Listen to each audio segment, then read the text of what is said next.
سب سے پہلے آپ نے جو ہے آپ نے ڈاکومنٹس کا سائز کا بھی جو ہے دھیان رکھنا ہے، ٹھیک ہے۔ A/4 اس کا سائز ہے، وہ آپ کا A4 سائز اس کا ہونا چاہیے۔ اور سب سے پہلے یہ میں نے آپ کو چیزیں بتا دیں، اب چلتے ہیں جی پروسیس کی طرف۔ آپ کے پاس یہ اپلیکیشن فارم ہونا چاہیے اور سارا جو ہے کمپلیٹ ہونا چاہیے، اس میں آپ نے کریکٹ انفارمیشن دینی ہے، کچھ بھی آپ جو ہے اس میں غلط جو ہے خود سے ایڈ نہیں کر سکتے۔ تو عموماً یہ ہوتا ہے ایمبیسیز کے باہر جو ہے بیٹھے ہوتے ہیں، آپ کو کہتے ہیں جی ہم آپ کو فل کر دیتے ہیں یہ وہ اس طریقے سے۔ تو اگر تو آپ اتنے ایلیجیبل ہیں، اتنی آپ میں کیپیبلٹی ہے، تو آپ خود بھی کر سکتے ہیں، کوئی اتنا مشکل نہیں ہوتا اس کو فل کرنا۔ تو میں نے الحمدللہ اپنا ڈاکومنٹس کا سارا کام جو میں نے خود کیا تھا پاکستان میں، میرے ہسبینڈ جو وہ ادھر جرمنی میں تھے، اور جو ڈاکومنٹس کا سارا جو ہے میں نے خود کیا تھا، اور میرے بھائی نے جو ہے اس میں میری بہت زیادہ ہیلپ کی تھی، ٹھیک ہے۔ تو ہم نے کسی تھرڈ پرسن کو اس پروسیس میں انوالو نہیں کیا تھا، اور کرنا بھی نہیں چاہیے آئی تھنک۔ تو آپ تو جو ہے وہ سمجھتے ہیں کہ ہر ایک جو ہے وہ سنسیئر ہو کے آپ کا کام کرے گا، لیکن بہتر ہے کہ آپ جو ہے وہ خود ہی سب کچھ مینیج کریں تو زیادہ بہتر ہے۔ اچھا جی، پھر اس کے بعد ایج آ جاتی ہے۔ ایج آپ کی جو ہے نا فیملی ریونین ویزا کے لیے آپ کی کم از کم ایج 18 ایئرس ہونی چاہیے، اور اگر آپ اسپاؤز ویزا اپلائی کر رہے ہیں، ٹھیک ہے، تو اس میں 18 ایئر ہونی چاہیے، اس سے کم نہیں ہونی چاہیے، ٹھیک ہے۔ اچھا، اس کے بعد جی اگر آپ کا جو ہے نا اس کے بعد آپ کی ضرورت ہے آپ کی تصویر کی، آپ کی ایک فوٹو ہونی چاہیے جو کہ 3 منتھ سے زیادہ 3 منتھ سے زیادہ اولڈ نہ ہو، فریش فوٹو ہو، 3 منتھ سے زیادہ اولڈ نہ ہو، ٹھیک ہے۔ اچھا جی، ساتھ میں ہسبینڈ جو کباب بنا رہے تھے، اور یہ سارے کباب جو ہے فریز کرنے ہیں، تو آپ چاہے ان کو فریز کریں، چاہے ان کو جو ہے نا آپ اسی ٹائم میں یوز کر لیں، تو آپ ایسے بنا کے ان کو پیپر لگا کے فریز بھی کر سکتے ہیں۔ اچھا جی، آ جاتے ہیں جی میلڈے بچھانے کو، یہاں پہ جبکہ جو ہسبینڈ کا جو لیونگ اسٹیٹس ہے نا، اس کے بارے میں وہ جو ہے وہ بھی ان کو ریکوائرڈ ہوتا ہے، تو وہ دینا ہوتا ہے آپ نے۔ یہ جو ہے نا 6 منتھ سے زیادہ اولڈ نہ ہو، ٹھیک ہے۔ اس کے علاوہ جو ہے ریزیڈنس پرمٹ وغیرہ جو ہے کہ آپ کے ہسبینڈ کا وہاں پہ ریزیڈنس پرمٹ کیا ہے، کس بیس پہ وہ رہ رہے ہیں، اور اگر جرمن پاس وغیرہ ہے تو اس کا بھی سارے پروف جو دینے ہوتے ہیں، ٹھیک ہے۔ اس کے بعد جو ہے آپ کا اپنا پاسپورٹ آپ نے دینا ہوتا ہے، اور آپ کے اپنا ID کارڈ دینا ہوتا ہے۔ آپ کا جو پاسپورٹ ہے، جو آپ کے اگر پریویس بھی پاسپورٹس ہیں، وہ بھی آپ نے وہاں پہ سبمٹ کروانے ہوتے ہیں اگر کوئی آپ کی ہے تو۔ جو ایک اور چیز آ جاتی ہے جی، آپ کا اوریجنل نادرا کا برتھ سرٹیفکیٹ ہونا چاہیے کمپیوٹرائز۔ میرا یہاں پہ آ کے تھوڑا ایشو ہو گیا تھا، جس کی وجہ سے میرا پروسیس جو وہ لینتھی ہوا تھا۔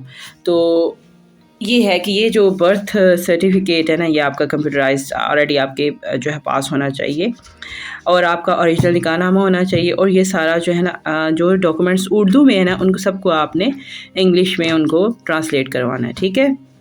انگلش میں ان کو ہونا چاہیے سب ڈاکومنٹس کو، ٹھیک ہے۔ اچھا جی، اس کے بعد آپ کے ہونا چاہیے اگر تو اسپاؤزز کی کوئی پریویس میرج ہے تو ساتھ اس کے پھر ان کے جو ڈیورس وغیرہ کے پروف ہے وہ ہونے چاہیے، اور یعنی یہ بھی آپ کے اوریجنل نادرا سے آپ لوگوں کے یہ جو پروف ہونے چاہیے۔ اس کے علاوہ اگر آپ کسی بچے وغیرہ کے لیے اپلائی کرتے ہیں تو یعنی کہ آپ گارڈین شپ اپلائی کر رہے ہیں، یا بچہ کوئی آپ اڈاپشن کا کیس ہے، تو اس میں جو ہے نا وہ کورٹ کی طرف سے جو لیگل آرڈرز ہے وہ بھی ہونے چاہیے کہ آپ ایلیجیبل ہیں کہ آپ بچے کو جو ہے وہ اس کی جو ہے وہ آپ لیگل گارڈین شپ جو ہے اس کو اپلائی کر رہے ہیں، یہ اس کا بھی پروف وہ مانگتے ہیں، اور اس کی بھی آپ کو انگلش میں اس میں آپ نے کروا کے دینا ہے۔ اچھا جی، ایک اور امپورٹنٹ چیز آ گئی جی، لینگویج کا آ گیا۔ جو A1 ہے نا، وہ پاکستان سے ریکوائرڈ ہے، وہ آپ کا لازمی ہونا چاہیے۔ وہ اس لیے ریکوائرڈ ہے کہ تب آپ جہاں پہ آئیں تو آپ کو جو ہے نا یہاں پہ آپ کو زندگی گزارنے میں کوئی مسئلہ نہ ہو، آپ کے بیسکس آپ کو جرمن آنے چاہیے۔ پھر جب آپ ایمبیسی میں انٹرویو کے لیے جاتے ہیں تو وہاں پہ وہ آپ کو بات چیز سے اندازہ لگا لیتے ہیں، ٹھیک ہے۔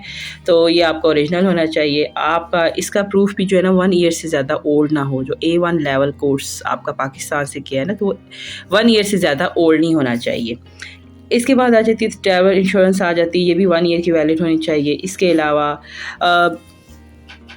علاوہ کوئی بھی ایڈیشنل پروف مانگ سکتے ہیں، جیسے ویڈنگ پکس وغیرہ ہو گئے، ویڈنگ کارڈ ہوا۔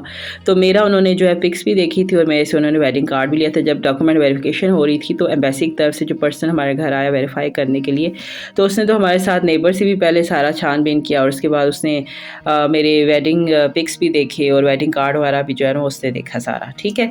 اچھا، اس کے بعد آ جاتی ہے اپلیکیشن فیس۔ یہ جو 75 ایڈلٹس کے لیے ہے، اور 37.50 سم تھنگ جو ہے نا وہ بچوں بچوں کے لیے ہے. تو یہ جو ہے اگر جرمن نیشنل آپ کا ہسبینڈ ہے تو آپ کی کوئی ویزا فیس جو ہے وہ نہیں ہوگی اگر اسپاؤس جو ہے وہ جرمن نیشنل ہے یا اس طریقے سے. تو مین اگر مزید آپ کو کوئی انفارمیشن چاہیے اس طریقے سے تو یہ آپ سارا جو یہ ایمبیسی کی ویب سائٹ ہے جرمن مشن ان پاکستان, تو یہاں سے آپ ساری جو ہے انفارمیشن لے سکتے ہیں.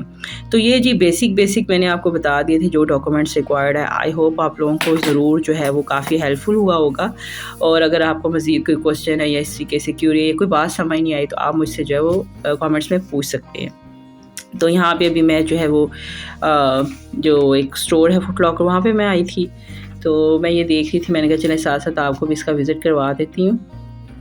اور بتائیں جی, آئی ہوپ آپ لوگوں کو آج کی ویڈیو اچھی لگی ہوگی. اچھی لگی ہو تو اس کو شیئر کریں, لائک کریں, اور میرے چینل کو ضرور سبسکرائب کریں, تو تاکہ جو نئی آنے والی ویڈیو ہے وہ آپ جو ہے دیکھ سکیں, اس کا آپ کو نوٹیفیکیشن ملے. اور یہ بالکل فری ہے, اس کے کوئی چارجز نہیں ہیں. تو مجھے اور میری فیملی کو ضرور اپنی دعاؤں میں یاد رکھیے گا. مجھے دے اجازت, اپنا بہت سا خیال رکھیں. ٹیک کیئر, اللہ حافظ.